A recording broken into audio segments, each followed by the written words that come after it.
Welcome to the most beautiful villages in Southeast Asia. Formed hundreds of years ago, communities here have always been closely connected to rivers, rice fields, and the tropical climate. A riverside stilt houses, villages tucked along mountain slopes, and settlements that shift with seasonal flooding are not just ways of building. They reflect a unique form of adaptation found in this region.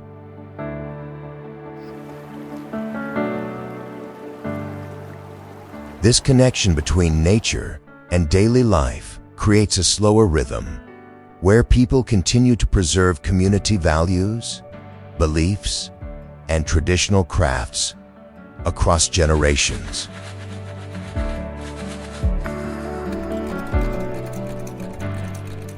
And this journey begins in a place where glowing lanterns and the legacy of trade are still visible in every corner of the streets.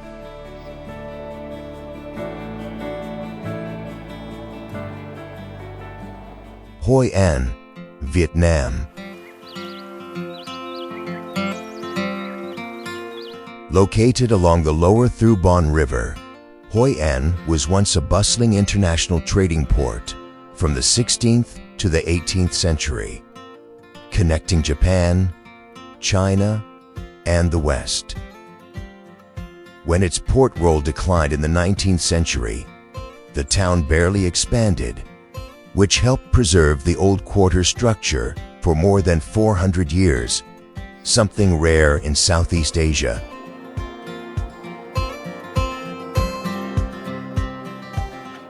The old town stretches along the river with more than 1,000 traditional wooden houses. The signature yellow walls help reduce heat absorption while creating a strong visual identity. West's most iconic landmark is the Japanese covered bridge, built in the late 16th century, combining a bridge and a place of worship, clearly reflecting the town's trading heritage.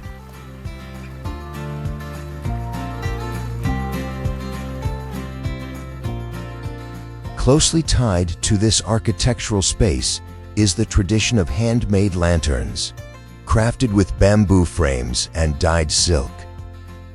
Today, tens of thousands of lanterns hang throughout the streets, forming a unique layer of light as night falls.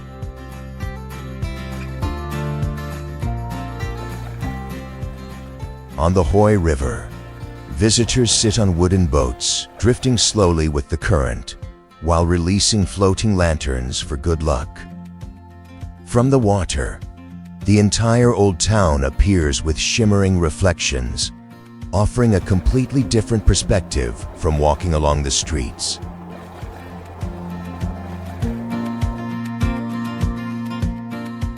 Local culture is still preserved through monthly full moon festivals, when electric lights are turned off and only lanterns illuminate the entire area.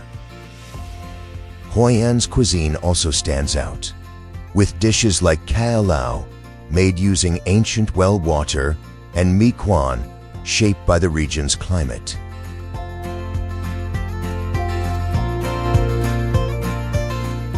Leaving behind the glowing lantern streets, the journey begins toward misty mountain peaks, where cone-shaped houses rise above the clouds.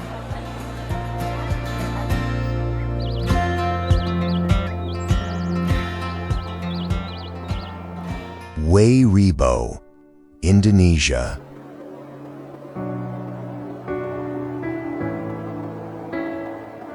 Hidden at an elevation of about 1,200 meters on Flores Island, Wae Rebo is a village of the Banaue Rice people, formed hundreds of years ago and accessible only by a 3 to 4 hour trek through the mountains. Thanks to its remote location, it has preserved its traditional structure almost completely.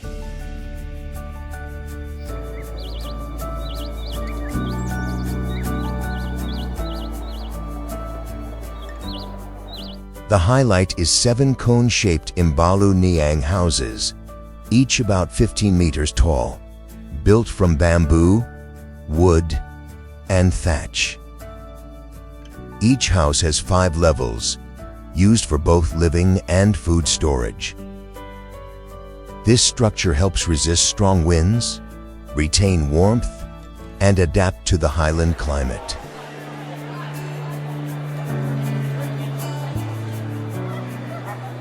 The village is arranged in a circular layout facing a central courtyard, where community rituals take place, clearly reflecting the strong social bonds in Manggarai culture. In 2012, Wae Rebo received the UNESCO Asia-Pacific Heritage Award, recognizing its architectural and cultural value.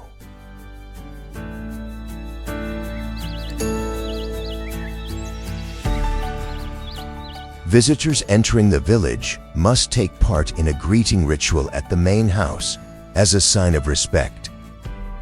The food is simple: rice, forest vegetables, and local coffee, reflecting a self-sufficient lifestyle maintained for generations.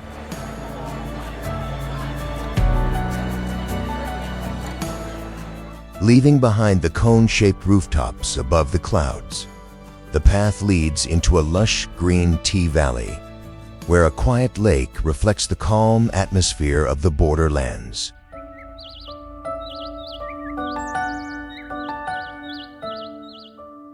Rak Thai, Thailand. At an elevation of about 1,200 meters near the Myanmar border, Rak Thai was established in the mid-20th century by Yunnan Chinese settlers. Its remote mountain location has helped preserve a distinct structure and culture within northern Thailand.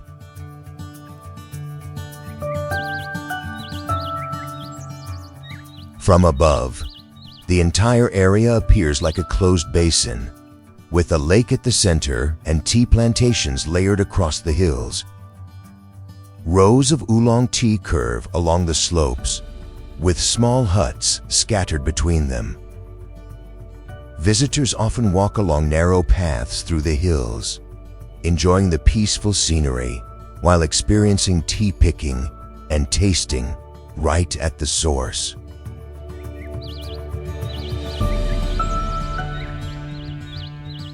The main village sits low around the lake, while clusters of houses extend up the hillside in layers. Homes are built in traditional Yunnan style, with rammed earth or brick walls and dark tiled roofs, following the slope and water's edge to create clearly stacked spatial layers. Along the lake are tea houses and homestays, where visitors can relax by the water or take short boat rides to observe the full reflection of the landscape.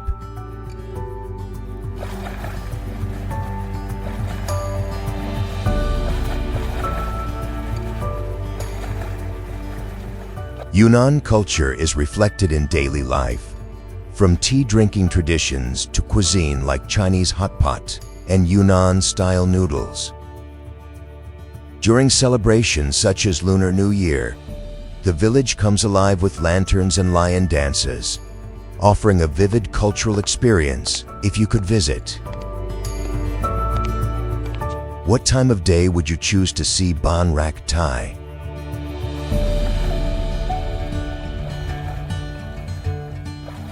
Leaving behind the rich aroma of tea, the journey moves toward a peaceful highland village, where waterfalls flow beside terraced rice fields.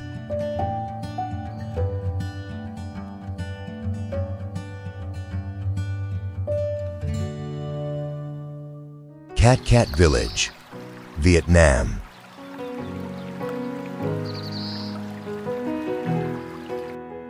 Located about 2 to 3 kilometers from Sapa, Cat is a Hmong village formed in the 19th century, set in a valley opening toward the Hong Lean Sun Range.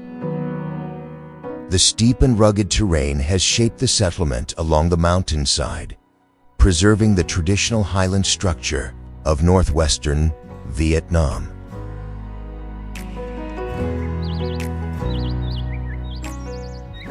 The space is organized into layers of terraced rice fields, forming a farming system adapted to the terrain.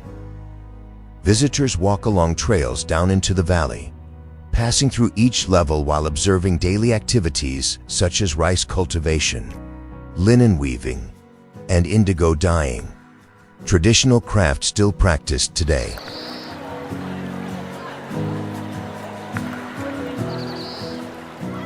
Homes are mainly three-compartment wooden houses with low roofs, built from pomu wood or bamboo, facing the valley to maximize natural light.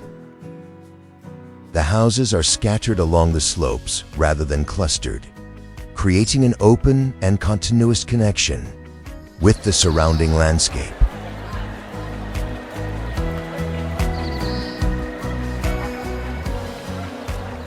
A key highlight is the Cat Waterfall, where water flows over rocky terrain to form cascading layers. Wooden bridges and traditional water wheels not only support daily life, but also become distinctive visual elements of the village.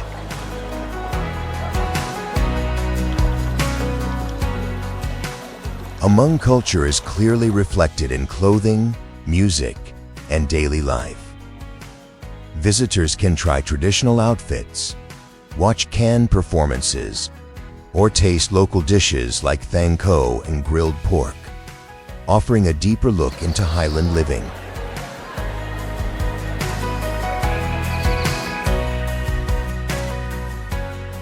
Descending from the mountain slopes, the view opens to the sea, where a village appears almost surreal, built on wooden stilts above blue water.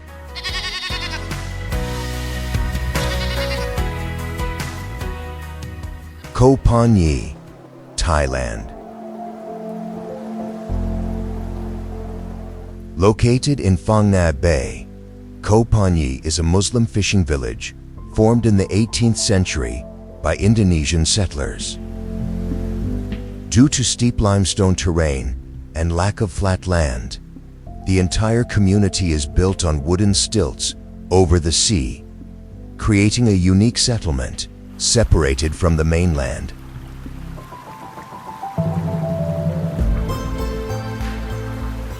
The village spreads across the water with wooden houses connected by narrow walkways, linking homes, schools, and communal spaces. The Panyi Mosque stands out with its dome, serving as the religious center, while the floating football field built on wooden platforms shows how the community adapts without solid ground.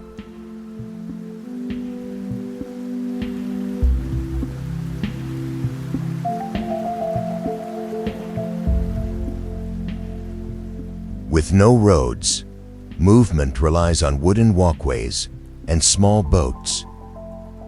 From above, Koh Panyi appears as a floating cluster attached to the base of limestone cliffs, with open sea and aquaculture farms stretching in front.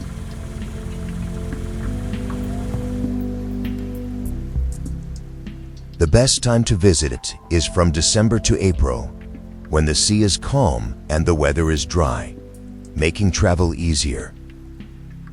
Life here reflects strong Islamic traditions, seen in daily routines, clothing, and a lifestyle closely tied to the sea.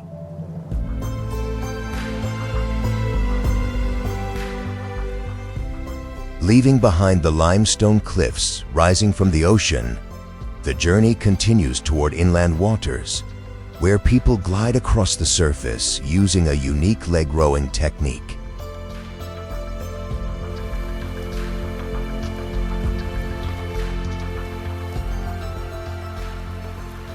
Inle Lake Villages, Myanmar.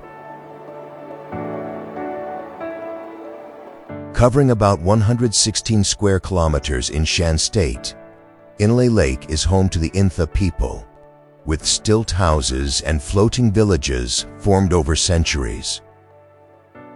The living space develops directly on the water, creating a strong connection between daily life and the natural environment.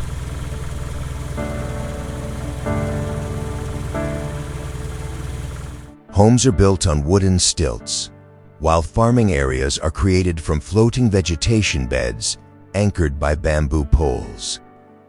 And from above, these floating gardens stretch in parallel lines across the lake, forming a unique agricultural system. Visitors travel by boat through narrow channels to observe planting and harvesting activities directly on the water.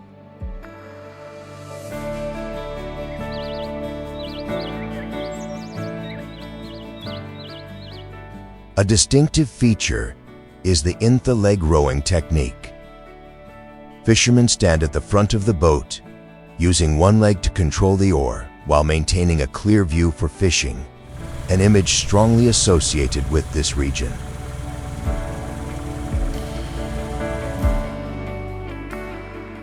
The spiritual center is Phang Dao Pagoda, which houses Buddhist statues covered in gold over generations. The Phang Dao Festival takes place around September to October, with ceremonial boats carrying the statues across the lake. The best time to visit is from November to February, when the water is calm and travel conditions are favorable.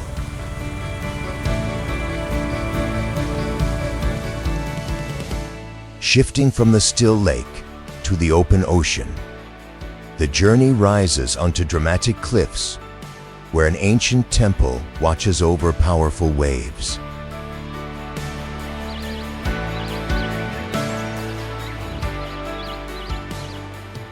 Uluwatu, Indonesia. On the southwestern edge of Bali, Uluwatu is defined by limestone cliffs rising about 70 to 100 meters above the Indian Ocean. At the top sits Uluwatu Temple, built in the 11th century, playing an important role in the island's spiritual system.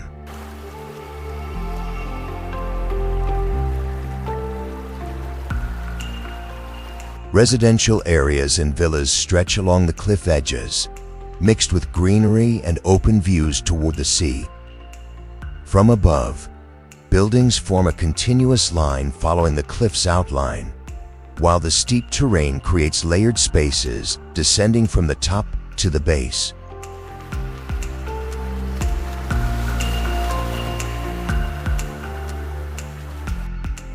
From cliffside paths, visitors reach beaches like Padang Padang and Bingan through narrow stone stairways. These spots are ideal for both swimming in protected coves and surfing, thanks to the strong and consistent waves of the Indian Ocean.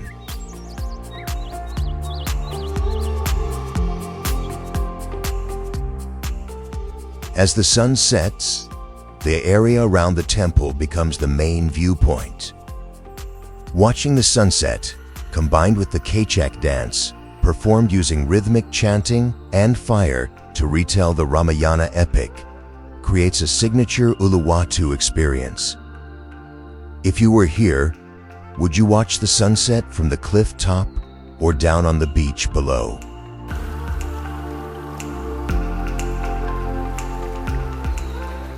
Following the fading coral reefs, the journey climbs toward mountain-carved terraces shaped by thousands of years of history.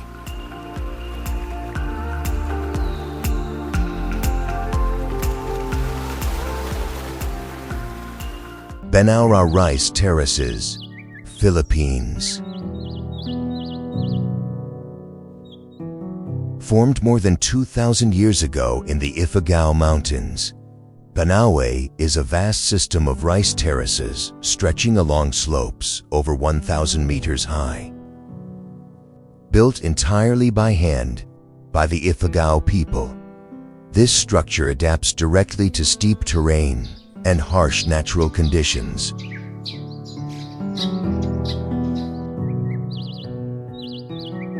The terraces form layered curves along the mountainside, creating continuous flowing lines that follow the terrain. From above, the entire area appears as a tightly connected, multi-level structure. Visitors often hike along narrow trails to observe the system and reach viewpoints, like Batad, where the terraces form a clear bowl-shaped layout.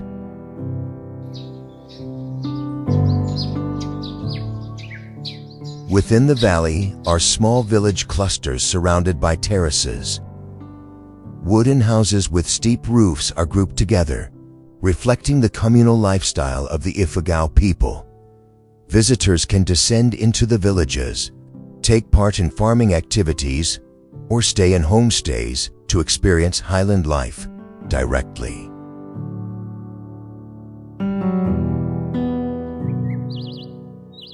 The best time to visit depends on the rice season. From April to June, the fields are green, making the structure clearly visible. From July to August, they turn golden during August, creating the most striking visual effect.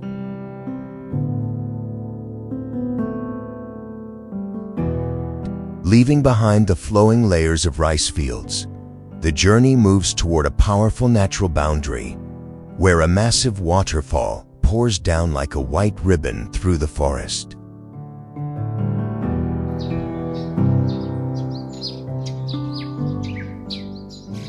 Baan Jabo, Viet Nam.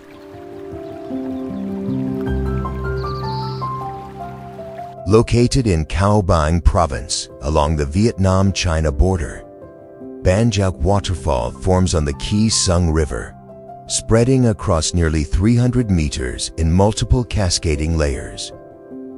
Instead of a single vertical drop, the water splits into several streams, creating continuous tiers flowing through a limestone valley.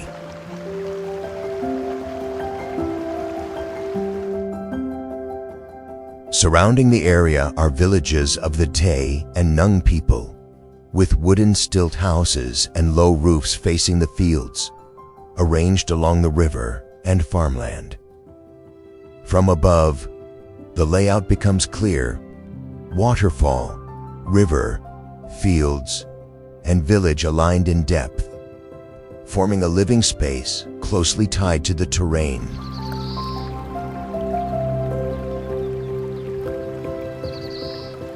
On higher ground behind the waterfall stands Phut Thich Chuk Lam Ban Gioc Pagoda, built in traditional Vietnamese Buddhist style. The structure features multi-layered curved roofs, wooden columns, and stone elements, arranged symmetrically along a central axis facing the waterfall.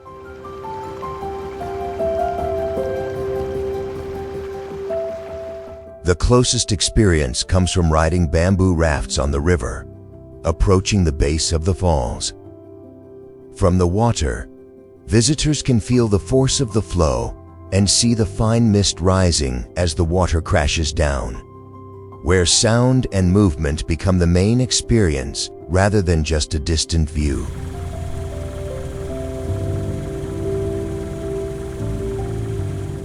After the powerful sound of cascading water fades, the journey continues into a turquoise river, winding through mysterious caves.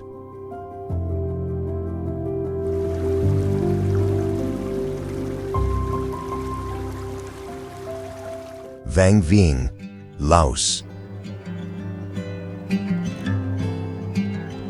About 150 kilometers north of the capital, Vang Vieng lies along the Nam Song River within a limestone valley typical of Laos. Originally a small trading settlement, it gradually became a tourist destination thanks to its location within a continuous karst landscape between river and mountains.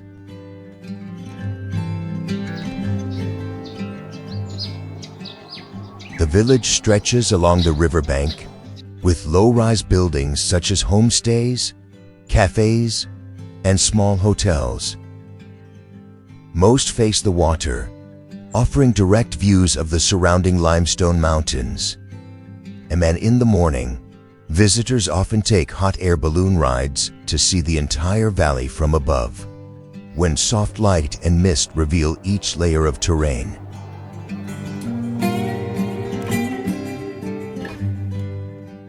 Activities focus along the Nam Song River.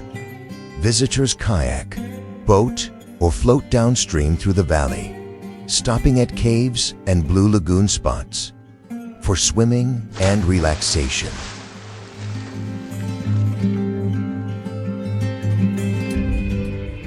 Local life remains visible within the tourism space, especially during Bun Pi Mai, the Lao New Year. At that time, the riverside becomes lively with water celebrations and community activities, creating a blend of natural scenery and local culture.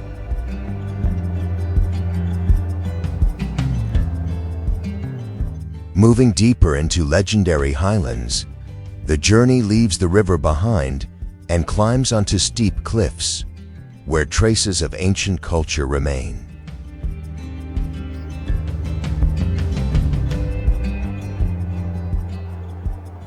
Sagada Villages, Philippines. At an elevation of about 1,500 meters in the Cordillera Range, Sagada is not a single village, but a cluster of small Igorot villages spread across the mountain slopes.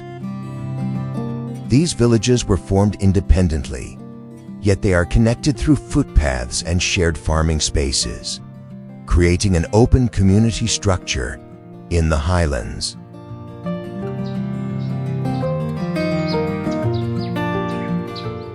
The settlements are scattered across the terrain, set between pine forests and small rice terraces.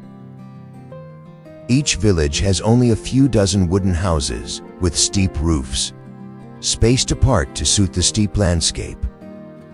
From above, the whole area appears as separate village clusters, all facing toward a central valley, forming a distinctive, dispersed layout.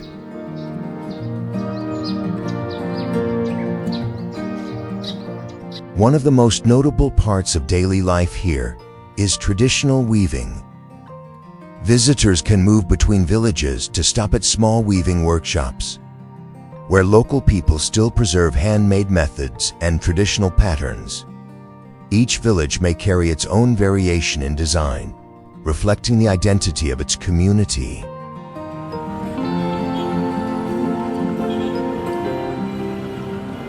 In the early morning, low clouds cover the valley, creating a sea of clouds around each village cluster. Sagada is therefore not just a single destination, but an experience of moving through multiple villages within one connected mountain landscape.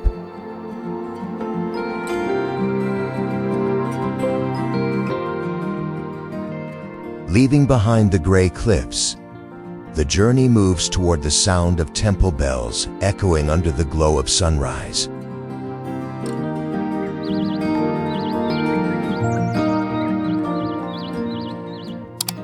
Luang Prabang, Laos. At the meeting point of the Mekong and Nam Khan rivers, Luang Prabang was founded in the 14th century and once served as the capital of the Lan Sang Kingdom. Because it developed slowly, the area has preserved its old urban structure almost completely, with the entire space surrounded by rivers and greenery.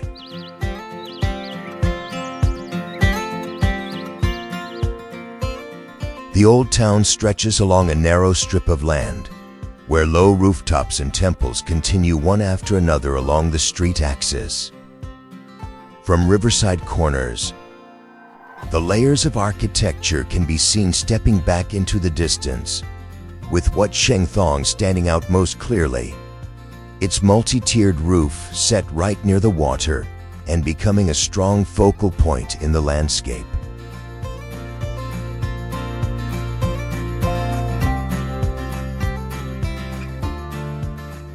As boats move along the Mekong in the late afternoon, the entire town appears in a wide horizontal view. The low sunlight highlights rooflines and riverbanks, making the whole landscape feel as if it is expanding along the water.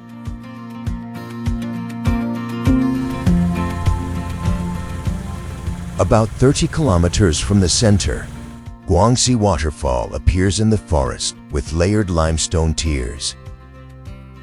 Water flows down step by step into turquoise pools, where visitors can stop, swim, and observe the natural structure in a space completely separated from the town.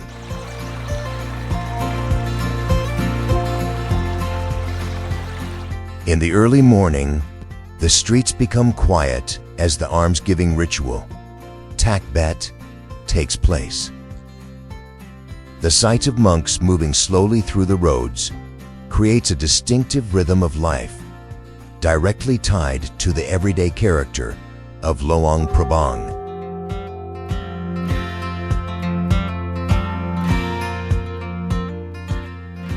Leaving behind the quiet beauty of ancient temples, the journey moves into a world of color, where every wall tells a story of vibrant renewal.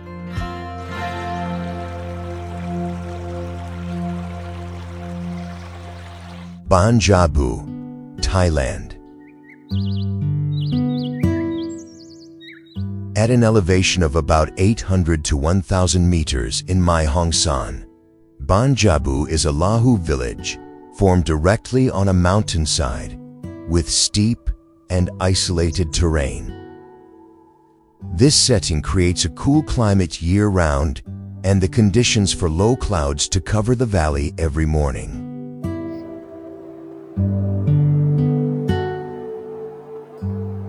The village develops along the slope, with low wooden houses arranged in layers following the terrain. Small paths connect the house clusters, while the view always opens toward the valley below, creating a strong sense of depth in the space.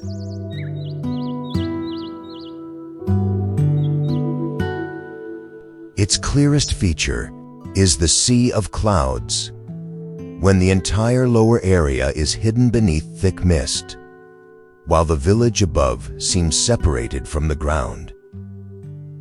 Viewpoints at the edge of the village become the main places to observe the scene, where visitors can admire the clouds and experience the quiet atmosphere of the mountains.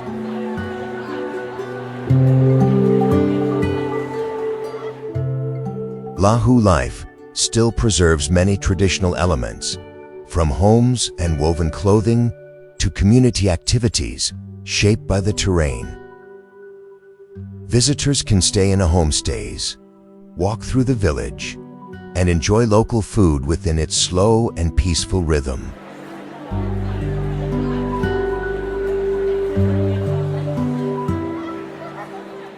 Leaving the cloud-covered highlands behind, the journey moves toward vast open water, where life unfolds on floating homes that rise and fall with the seasons.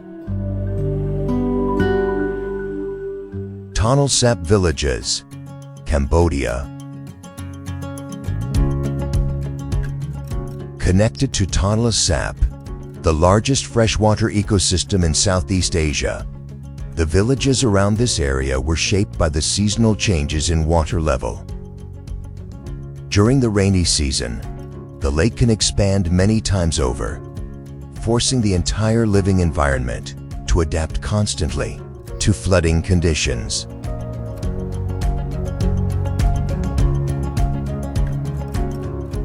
Life here is organized flexibly according to the water level. Floating houses can move with the current, while stilt houses are raised high on wooden posts to remain stable when the water rises. From above, these settlements have no fixed boundary, but shift throughout the year.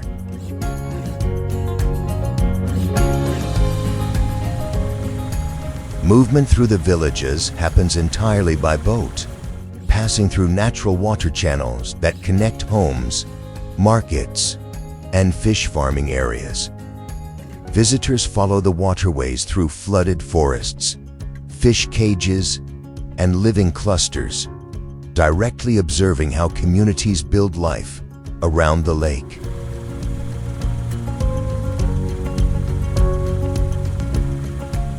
The rhythm of life here is deeply influenced by the water cycle, especially during Bonhomme Tok, the water festival and boat race held when the Tonle Sap River reverses flow at the end of the rainy season.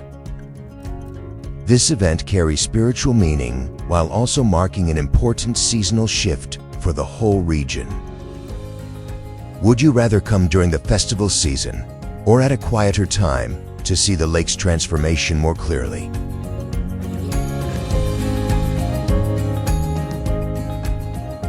Flowing on from the river villages, the journey enters a lively world of boats loaded with goods, creating a vibrant scene on the water.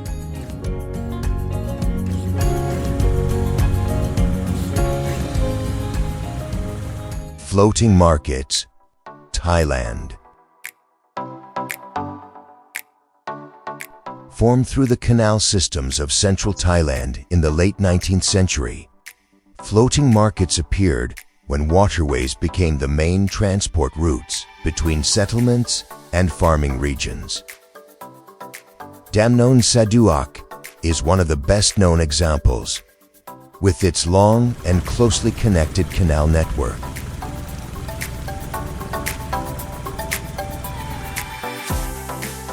Trade takes place entirely on the water, where each boat serves both as transportation and as a market stall. Small wooden boats carrying fruit, vegetables, and hot food move through narrow canals, creating a constant flow of exchange along the current.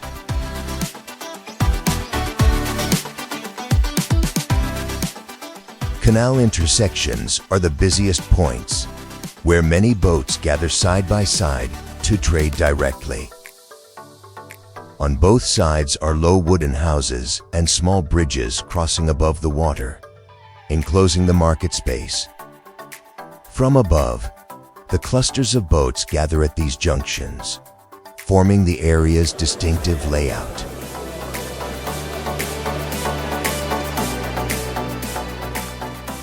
As night falls, the pace of activity gradually slows, giving way to a quieter scene where lights from boats and canal-side homes reflect on the water. Some areas continue serving evening food, allowing visitors to sit on a boat and enjoy local dishes in the soft glow stretching along the canal.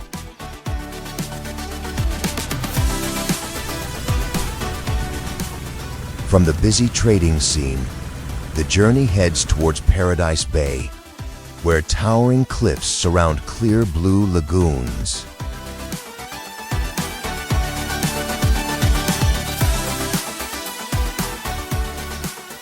El Nido Villages, Philippines. In the northern part of Palawan Island, El Nido began as a fishing village and gradually developed into a coastal destination, set among limestone islands and Bacuit Bay. The settlement stretches along the beach, where wooden boats anchor close to shore, and the entire space opens directly to the sea.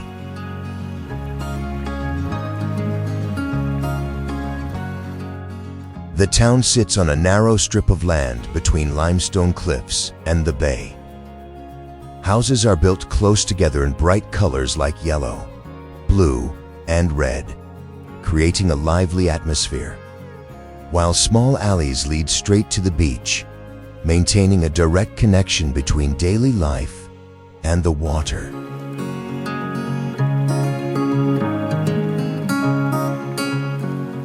From the village center, boats regularly take visitors out into Bacuit Bay.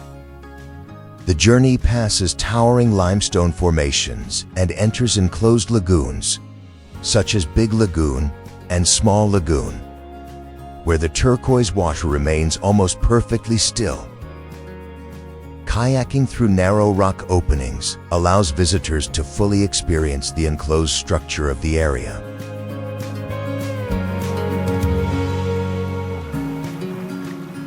As the afternoon light softens, the cliffs and sea are highlighted, while the village begins to glow with lights.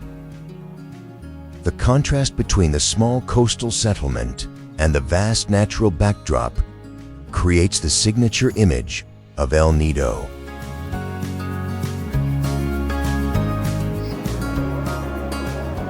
Leaving behind the soft white sands, the journey follows the Mekong upstream to a quieter rhythm of life beside powerful river rapids.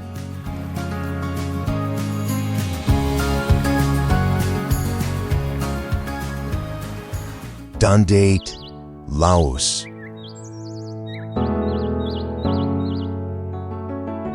Part of the Sifun Dan region on the Mekong River, Dandate is a small island in southern Laos, formed by sediment and branching river flows.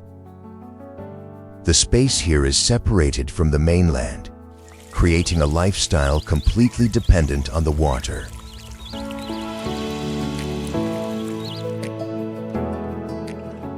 The settlement spreads along the island's edge, with wooden houses and small bungalows facing the riviere. Brasserie to arrive, the buildings are low, simple, and spaced just enough to keep views open. There from above, Dandate appears as a narrow strip of land between multiple branches of the Mekong, surrounded by water on all sides.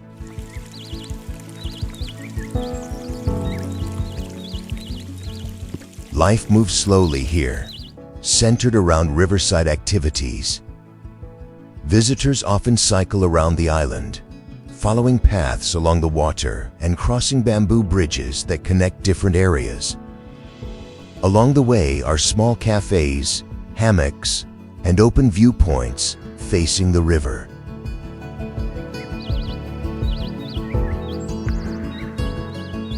A signature experience is watching the sunset over the Mekong, when light stretches across the water and reflects off riverside homes. Many accommodations are designed with open views, allowing guests to observe the river flow and surrounding landscape directly.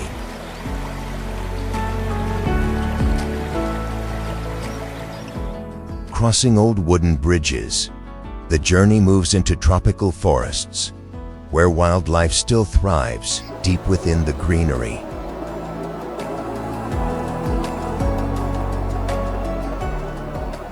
Bukit Lawang, Indonesia. Located at the edge of Gunung Leuser National Park on Sumatra Island, Bukit Lawang developed as a riverside village along the Boharak River, closely tied to the tropical forest ecosystem. Since the 1970s, when an orangutan rehabilitation center was established, the area has gradually become a well-known ecotourism destination.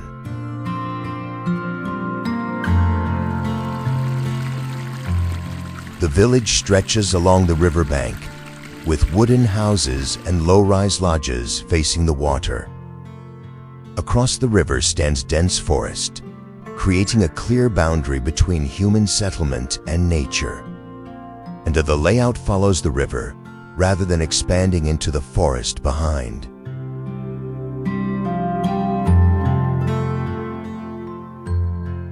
The main experience is trekking into Gunung Leuser, where visitors move through natural terrain to observe orangutans and the tropical ecosystem.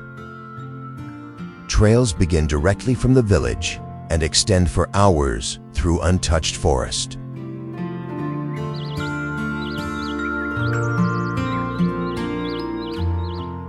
Leaving behind the forest canopy, the journey arrives at a vast water settlement where thousands of stilt houses stretch endlessly across the surface.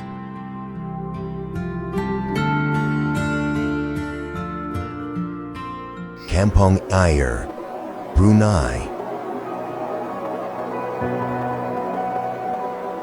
Across from the capital, Bandar Seri Begawan, Kampong Ayer was formed more than 600 years ago as a settlement built directly on the Brunei River.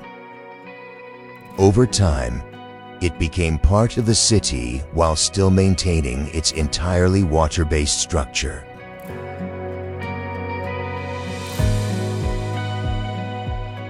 The area is actually a network of around 40 smaller villages connected by more than 30 kilometers of wooden walkways.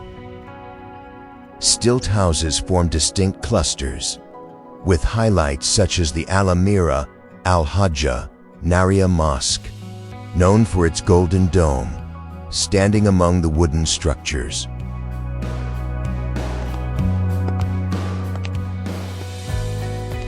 The main mode of transport is the water taxi, running constantly between village clusters and connecting to the mainland.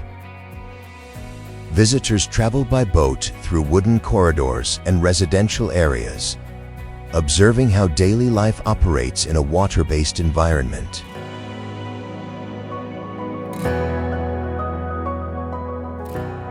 From the village, boat routes also lead into nearby mangrove forests, where visitors may encounter proboscis monkeys, a species native to Borneo. This journey highlights the connection between human settlement and the surrounding ecosystem.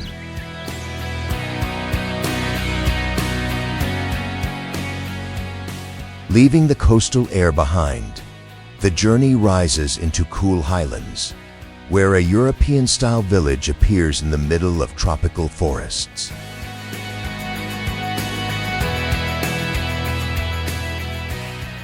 Colmar Tropicale, Malaysia. Hidden in the Bajaya Hills, about 60 kilometers from Kuala Lumpur, Colmar Tropicale was built in the early 2000s, inspired by the village of Colmar in Alsace, France. Rather than a traditional settlement, it is the recreation of European architecture within a tropical forest setting.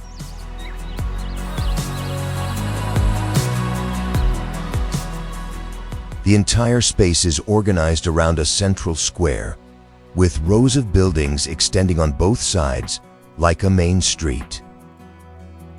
The architecture features timber-framed houses, pastel-colored walls, steep roofs, and small balconies, creating the feel of a medieval European town. Buildings are constructed closely together, maintaining depth as visitors move through the space.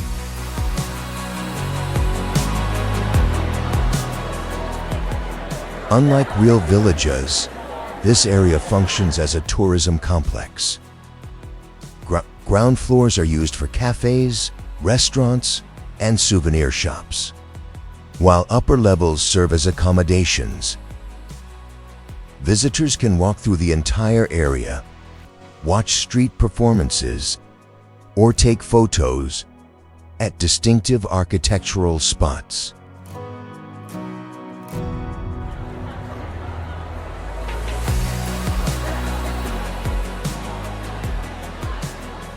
This journey through Southeast Asian villages is not just about sightseeing, but about seeing how communities continue to live in harmony with nature, terrain, and time. From floating villages shaped by water, to settlements along cliffs, to valleys filled with rice terraces, each place represents a unique way of life, one that cannot be replaced or repeated.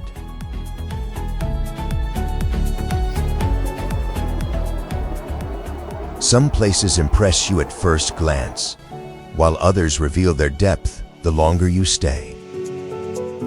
And that is what makes journeys like this truly memorable. If you had the chance to visit, would you rather wake up in the lively rhythm of river life or in the quiet mist of the mountains?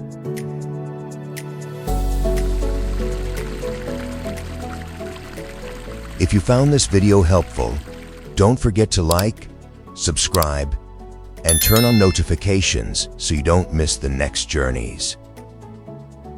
Each video brings a deeper and more authentic perspective on destinations around the world. See you in the next adventure.